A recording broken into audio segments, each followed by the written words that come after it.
Hello, my name is Catherine McLaughlin and I am the city reporter with the Concord Monitor. We're here with another of our candidate forums for the 2025 city elections. Today I'm with a candidate for the at-large council seats, Bob Washburn. Bob was unable to join us at our forum last week, but he's able to be here with us in studio today. Thank you for joining us. Wouldn't miss it. We're going to kick things off with a 1-minute opening statement. Go ahead. Let me be brief. My view of the council right now is they're not doing their job. When the manager proposes a budget, it should be heavily scrutinized by the council, and they're not scrutinizing it. Yes, they just received an award that they have good transparency in all these underlying data for the budget. But the council have yet to ask the manager, is there a more cost-effective way to deliver services? Or are there some services that are not necessarily needed?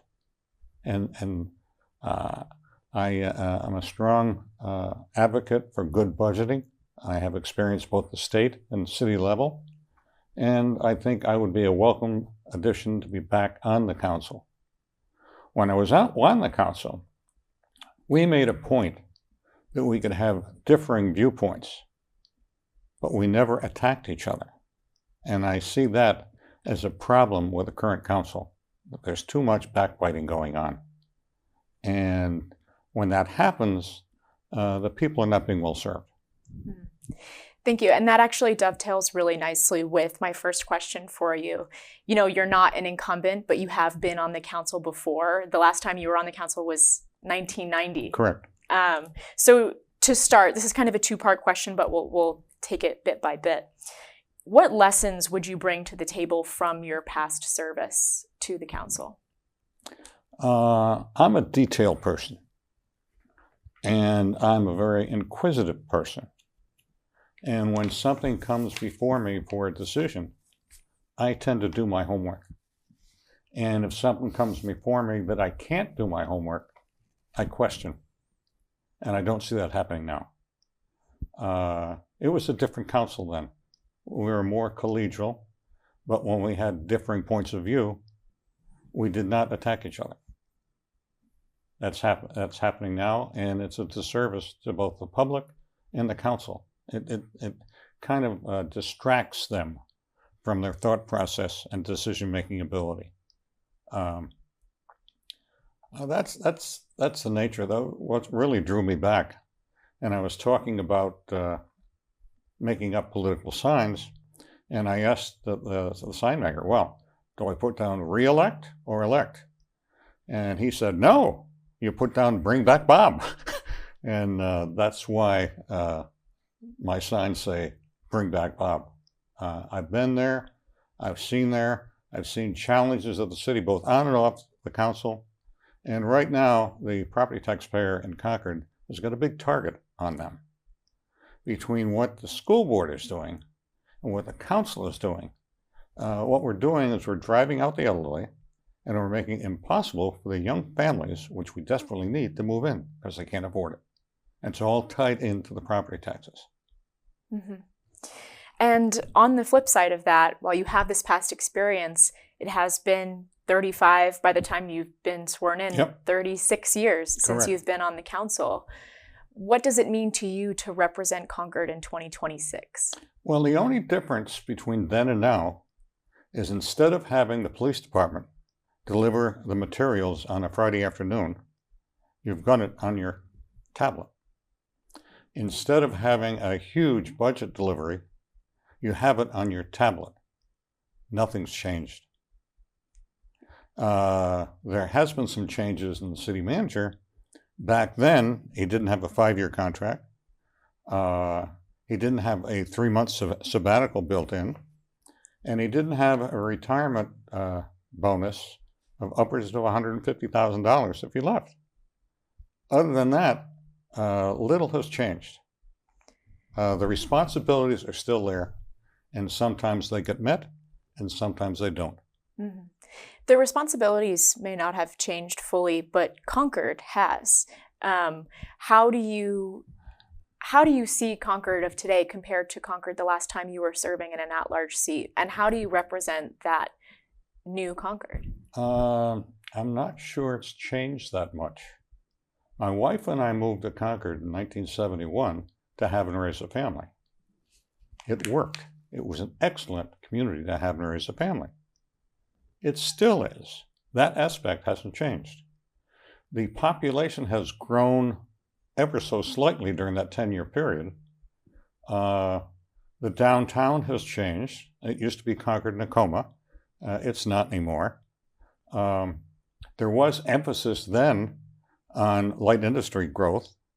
There is none right now, which is a major distraction.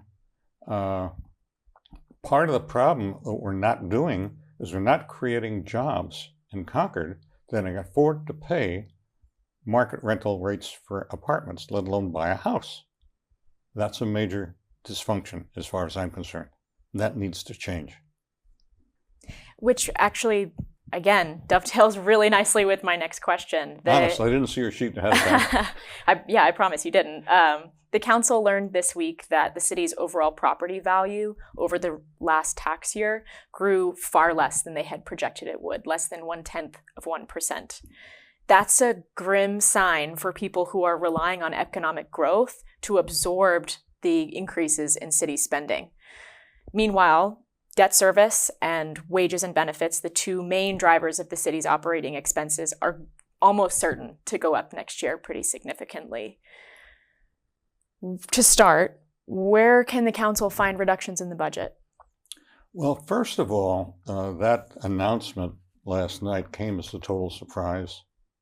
There is FPAC, which is a financial review committee. They weren't advised of it. Most of the findings in that study were known.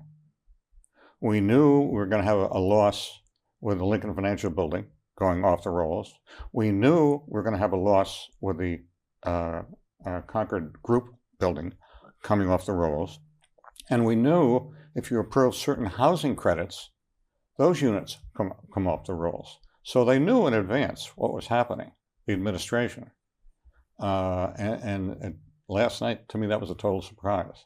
And then to take the funds out of the unappropriated fund balance also was a surprise, because I felt that was an appropriating resolution, which the solicitor told the finance director, no, it's not, because they were able to cut, what, $153,000 from the budget? I believe it was 176. Yeah.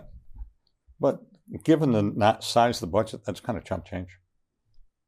Sure. But so just returning to the question, looking towards next year, where can the council find reductions? Where would you be looking? I would be looking at non-essential services. I would be looking at or pleading with the administration to give us cost options. Right now, what's the average salary, average wage in Concord? I hear two numbers, 66,000 or 86,000. It depends on if you're counting an individual versus a household. I Right. believe the median household is in the 80s. Okay. You'd be amazed at how many city employees, salary and benefits, make more than $200,000 a year. And that's before the wage study comes out. So we also have a public information officer, costs us more than $100,000 a year. I think that's an unneeded position. We had a city engineer who couldn't pass her PE exam. Roy Schwaker offered to coach her, and she declined. She's still on the payroll. That's more than $150,000 a year. I'm not sure the council can look at individual positions because of the charter. It can create a position in the budget, but I don't believe it has the authority to delete a position in the budget. Mm-hmm. And okay, that's the charter. I'll go with that flow. But the demand has to be made of the manager to produce a budget. Starting. Right now, in the past, as far as I can remember, they always focused on the tax rate. Well, it's coming home to roost when the reassessments come out. and how bad a target the tax rate is, because most households are going to see a significant increase in their tax bill. Yes, the rate will go down, but the value of the property is going to go up.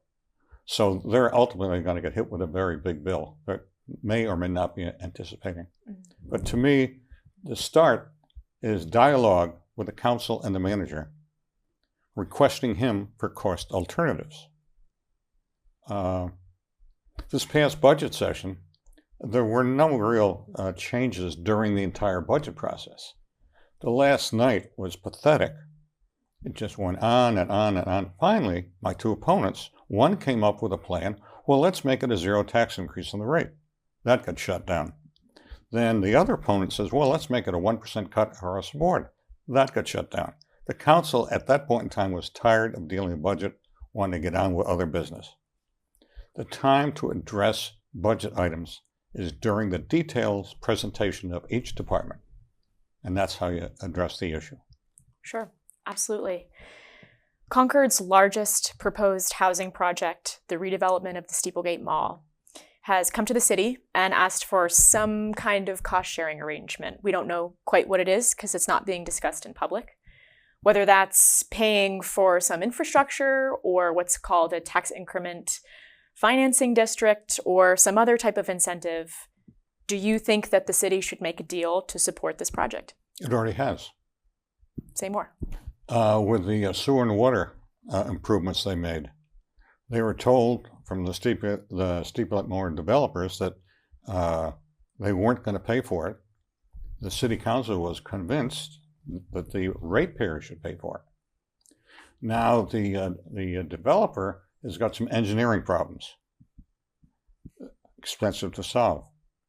We don't have impact fees. Councilor Foote has pleaded with the administration to come up with impact fees and largely been ignored, although there is a subcommittee looking at it. My view is if you do a TIF district or 79E district, you're bringing in all sorts of apartment complexes that are going to require city services with no taxes to pay for those services. So you're shifting that burden to the taxpayer.